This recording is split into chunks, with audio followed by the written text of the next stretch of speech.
Les Dynamo Atomes de Chicoutimi ont passé une saison quasi parfaite. On en parle avec l'entraîneur-chef de la formation, Steve Boudreau. Steve, ça va bien? Oui, très bien. Oui, des airs de famille ce matin. Un petit peu, oui. Un petit peu. Steve, on va débuter avant de parler de la saison des Dynamo, qui a été une excellente saison.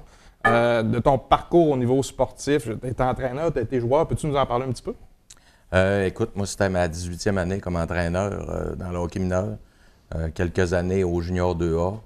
Un an et demi au midget 3A, un an aux espoirs 2A. Écoute, j'ai toujours été dans le double lettre, fait que quand même accumulé certains matchs d'expérience. As-tu pris beaucoup, est-ce que quand tu as coaché aussi pour les élites avec, je pense que c'était Jean-Daniel Saint-Martin à l'époque, est-ce que ça a été quelque chose où tu as appris beaucoup là-dedans ou est-ce que c'était un monde que tu as aimé quand même? Parce qu'on parle quand même des plus grosses ligues. Bien écoute, je pense que c'est là vraiment qu'on apprend à coacher, tu sais. On a un petit peu tous le même réflexe. On se pense un peu tout bon avant d'atteindre ces calibres-là. On pense tous qu'on est le meilleur, puis on pense qu'on n'a plus rien à prendre. Puis quand tu arrives dans ces calibres-là, ben, tu frappes un mur. Tu vois que la game est pas mal plus tough que tu t'attends. Puis c'est vraiment là que j'ai appris à coacher au hockey puis que j'ai vraiment amélioré mon bagage. Puis est-ce que ça aurait été pour toi une occasion d'aller plus loin ou tes plans ont changé en cours de route? Oui, c'est sûr que tu veux toujours faire une carrière dans ce que tu aimes. Le hockey, pour, je pense, notre famille, c'est une passion. Oui. Fait que oui, c'est sûr. Mais tu sais, il y a des conditions qui font que dans la vie, les choix ils diffèrent. Puis on fait des choix familiales. Puis j'ai pas de regrets là-dessus. Donc là, présentement, tu es rendu depuis 2 ou 3 ans entraîneur avec ton garçon. Ouais. Ça doit être différent. Quelle différence vois-tu entre maintenant parent de joueurs, entraîneur et seulement qu'entraîneur il y a quelques années? Bien, écoute, c'est sûr que la grosse différence se situe au niveau du calibre. J'avais jamais coaché du petit calibre qui était du novice. Je te dirais qu'au départ, il a fallu que je m'ajuste. Pratique demi-glace, intensité. Je suis quand même quelqu'un structuré, assez sévère avec mes joueurs. Je suis exigeant envers moi-même puis envers les jeunes. Donc, il a fallu que je fasse un petit ajustement. Mais ça a quand même bien été. Première année novice, on n'avait supposément pas une bonne équipe. On a perdu en finale des séries en prolongation. La deuxième année, on a tout gagné, sauf la ronde des champions. Fait que, tu sais, c'était de l'ajustement, mais ça va quand même assez bien. Écoute, je pense que la personne qui est la plus pénalisée là-dedans, c'est mon garçon. C'est ça. Parce que, tu sais, pour pas faire comment je pourrais dire ça, pour pas faire de discrimination, puis, tu sais, frustrer certains parents, ben, on est toujours un petit peu plus sévère avec son garçon. Puis est-ce que la relation quand même est bonne? Tu sais, après une défaite où ce que le fils a été peut-être un petit peu plus sur le banc, est-ce qu'il est quand même capable de comprendre tout ça? Oui, bien écoute, on a 2 rôles. J'ai un rôle de coach, puis j'ai un rôle de père. OK. Mon rôle de coach limite à l'aréna. Quand on arrive à la maison, on parle pas de hockey. On parle d'autre chose, je le laisse respirer, puis il fait ce qu'il a à faire, puis la relation est excellente. Puis est-ce que c'est un objectif pour toi de continuer à le suivre ou dans les prochaines années, on va peut-être le laisser... Parce qu'on sait que c'est quand même difficile de trouver des entraîneurs de 1, puis qu'on est parents, puis on veut s'impliquer, puis on a du bagage, je pense que c'est important aussi. Bien écoute, moi j'ai appliqué encore pour l'année prochaine pour une 2e saison dans la Tombe 2B à Chicoutimi, à Saguenay maintenant. Oui. Puis après, ça va être ma dernière saison. Je vais le laisser, s'il peut aller dans des calibres supérieurs, ben je vais le laisser à la structure, puis il va connaître d'autres choses. Steve, si on revient à votre saison, qui était une saison assez exceptionnelle, on parlait hors d'onde, 3 défaites en près de 60 matchs. Exact. Ça a bien été. J'imagine, en tant qu'entraîneur et papa, tu es satisfait? Ah, vraiment. Écoute, on avait vraiment une belle gang. On avait quand même 7 premières années, ce qui était l'équipe qui avait le plus de recrues de la Ligue. On s'attendait à la Noël à jouer à peu près pour 500.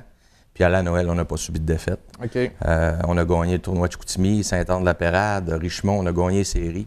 Puis on a perdu en finale de la Coupe Dodge contre une équipe qui était vraiment très, très, très bien équilibrée. C'était une équipe contre qui vous avez perdu en finale? Contre Saint-Georges-de-Beauce, le Garaga de Saint-Georges-de-Beauce. Ça, est-ce que c'est une équipe qui a un bassin sensiblement dans la région de Saguenay ou c'est différent un petit peu? C'est plus gros. C'est beaucoup plus gros parce qu'eux, l'année prochaine, vont être obligés de faire de la Tombe 2A. OK. Donc, on s'entend qu'ils ont beaucoup de bons joueurs. Ça a été un match serré jusqu'en fin de 2e, mais 2 mauvaises punitions en fin de 2e ont fait que le match a basculé d'un côté. Puis selon tes joueurs et toi ou ton staff d'entraîneur, c'était quoi le plus beau moment cette année? Parce qu'il y a dû en avoir plusieurs. On a remporté combien de tournois? 3. 3 tournois, les séries, le championnat de la saison régulière. Y a-tu un moment le plus beau qu'un autre? Bien, je te dirais que, tu sais, quand tu as un garçon qui joue là, c'est toujours plus émouvant que quand tu es juste entraîneur. Ça t'affecte un petit peu plus. Je te dirais que le plus beau moment, ça a été le tournoi de Richemont en finale. On avait perdu nos francs jeux. On est allé en prolongation, donc on a joué en désavantage numérique pendant 5 minutes. On a réussi à tuer cette pénalité-là, puis on a gagné, il restait 3 minutes sur un lancer de punition. Fait que, ça a été quand même, ça a été un tournoi qui était tough, la demi-finale avait été tough, puis ça a été un beau moment. Il y a eu les séries aussi, on s'était fait battre contre Roberval 4-0, un match, fait que ça accordait comme un bail un peu à Roberval. On devait les battre 3 fois en ligne pour gagner les séries, ce qu'on a fait. Fait que, ça a été... on avait vraiment une belle équipe, les jeunes ont vraiment progressé, la preuve, ils ont tous passé le pré-camp du Pee-Wee 3 cette année, les joueurs. Puis est-ce que tu penses que l'an prochain, tu vas être capable de récupérer, tu parlais de cette première année, est-ce que tu vas être capable de récupérer, d'en récupérer certains ou ça retourne au choix? Ça retourne toujours au choix, c'est des repêchages. C'est sûr que mon garçon, automatiquement, fait partie de mon équipe. Pour le reste, ça va dépendre du repêchage. Tu as coaché il y a 15 ou 20 ans, puis tu coaches maintenant. Y a-t-il une différence remarquée entre ce qui les jeunes étaient il y a plusieurs années et aujourd'hui? Oui, écoute, les familles sont moins nombreuses, les enfants sont un petit peu plus protégés par les parents. C'est clair que dans ces calibres-là, puis comme dans les plus petits calibres, si tu n'as pas l'appui des parents, tu as beau leur donner le meilleur enseignement possible. Si les parents ne t'appuient pas là-dessus, puis ils détruisent ce que tu enseignes, le résultat va être pratiquement nul. Cette année, je peux être content là-dessus parce que les parents m'ont appuyé, puis ont respecté les décisions, même si ce n'est pas toujours facile. Écoute, c'est sûr que tu peux plus jouer avec ton banc comme tu jouais il y a 15 ans. Non. Tu peux plus faire de crise sur un banc comme tu fais il y a 15 ans. Il faut s'ajuster, puis ça fait partie de la game. Puis, est-ce que, tu sais, de plus en plus, on voit des entraîneurs qui disent que, tu en as parlé un petit peu, tu sais, que les parents, c'est rendu des membres de l'équipe, en fait, parce que si les parents, comme tu dis, n'embarquent pas ou ne suivent pas la parade, les résultats vont paraître maintenant sur la glace, ce qui n'était pas le temps il y a peut-être une quinzaine d'années. Exact.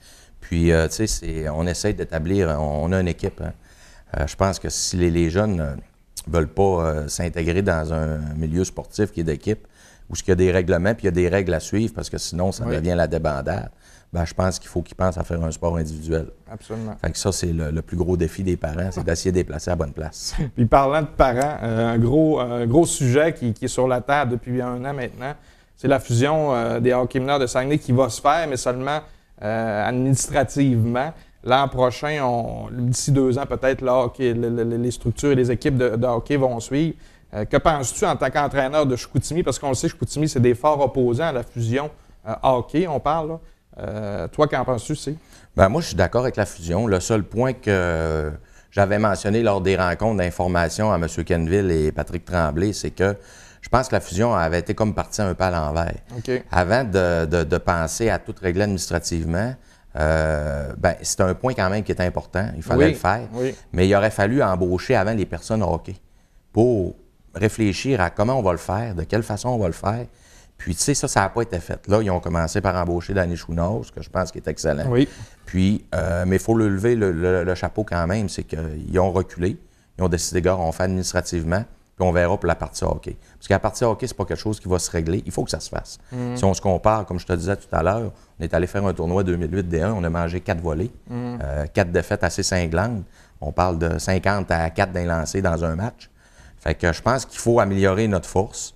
Puis la fusion, je pense, est inévitable, puis il faut que ça se fasse. Puis est-ce qu'il y a des solutions? Est-ce que le comité du hockey mineur de Saguenay ont déjà commencé à travailler sur des solutions? Avez-vous été au courant de certaines choses? Non, la dernière réunion, je ne pouvais pas y assister. J'étais au travail. Je sais qu'il y a eu des infos qui ont été données au niveau, je pense, de la façon dont le repêchage va se faire au niveau des joueurs, de la nomination des entraîneurs, qui devrait se faire la semaine prochaine. Mais je ne peux pas t'en dire plus là-dessus.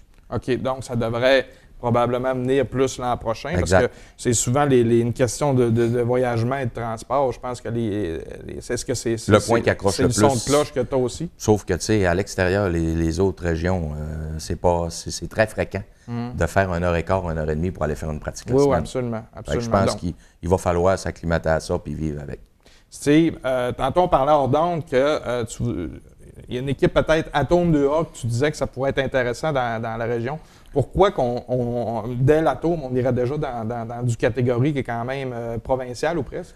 Bien, moi, je pense que pas nécessairement de le faire provincial, mais il y aurait probablement moyen de faire une ligue Atome 2A dans la région, peut-être avec l'Abitibi aussi, puis une équipe dans le Bas-Saint-Laurent qui limiterait les voyagements. Je pense qu'une ligue à 6 équipes dans le 2A, puis peut-être 8 équipes dans le 2B pourrait faire l'affaire, parce que quand on se compare à l'extérieur avec les meilleurs joueurs, je peux vous dire qu'au niveau de la vitesse d'exécution puis de l'éthique de travail, on est en retard. Puis tu penses que ça aiderait aussi au développement des joueurs pour qu'ils aillent aussi au niveau Pee-Wee puis Bantam 2A? Bien, c'est sûr que ça ne peut pas nuire. Je pense que le nivellement ne se fait pas par le bas, il faut qu'il se fasse par le haut. C'est quand tu joues avec des meilleurs que tu t'améliores. Est-ce que tu vois peut-être une façon d'envoyer ces joueurs-là déjà en sport-études ou seulement peut-être des pratiques avec des entraîneurs structurés deux fois par semaine, peut-être avec un petit peu plus de temps? Oui, c'est ça. Moi, je pense que pour le sport-études, c'est peut-être jeune un peu. Tu sais, maintenant, avec les sports-études, les jeunes, il y a certains jeunes qui quittent la maison de bonne heure. Je pense que non. Avec 2 pratiques peut-être d'1 heure et quart par semaine, un calendrier bien balancé, bien équilibré au niveau pour limiter les déplacements, je pense que ça serait viable. Steve, en terminant, tu veux-tu nous présenter qu'est-ce qu'il y a sur la table aussi? C'est des souvenirs que que vous avez gagnés, en fait. Là, ça, c'est notre médaille qu'on a eue à la Coupe d'Âge, quand même. Un très beau souvenir. Les jeunes étaient contents. On a offert une belle performance. C'est le rêve de tous les jeunes, hein, en partant d'aller là, puis de se rendre en finale, c'est déjà exactement. Écoute, moi, en 18 ans, c'était la 4e fois que j'y allais. Fait que 3 fois comme entraîneur puis 1 fois comme joueur. Fait que ça arrive pas souvent dans une carrière, puis il y en a qui y vont jamais. Ça, c'est une rondelle de verre qu'ils remettaient aux joueurs du match. Ça, c'est une casquette souvenir de la Coupe Dodge cette année. Est-ce que les jeunes étaient contents malgré tout? Ça a été difficile? C'était à Gatineau. Le voyage du retour a dû être quand même plus difficile. Ce qui a été difficile, c'est la gestion du temps. Parce qu'on a joué le premier match du tournoi le jeudi à 10 h. Puis on a rejoué seulement le vendredi soir à 19 h. Oui. Fait que, tu sais, la gestion du temps pour des jeunes de 9-10 ans dans l'hôtel, ça a été difficile. Notre calendrier ne nous a pas aidés. On a rejoué juste le samedi soir après ça à 18 h. Fait que, tu sais, essayer de garder des jeunes calmes, la gestion d'énergie pendant 12 heures là, à l'hôtel, c'était pas évident. Mais ça a quand même bien été. Steve, félicitations pour ta saison. Merci. Félicitations aussi également de ton implication. C'est pas toujours évident en tant que parent, donner beaucoup de temps d'une équipe de hockey. C'est pas toujours facile. Donc, félicitations, bon repos et puis bonne saison l'an prochain. Merci. Merci.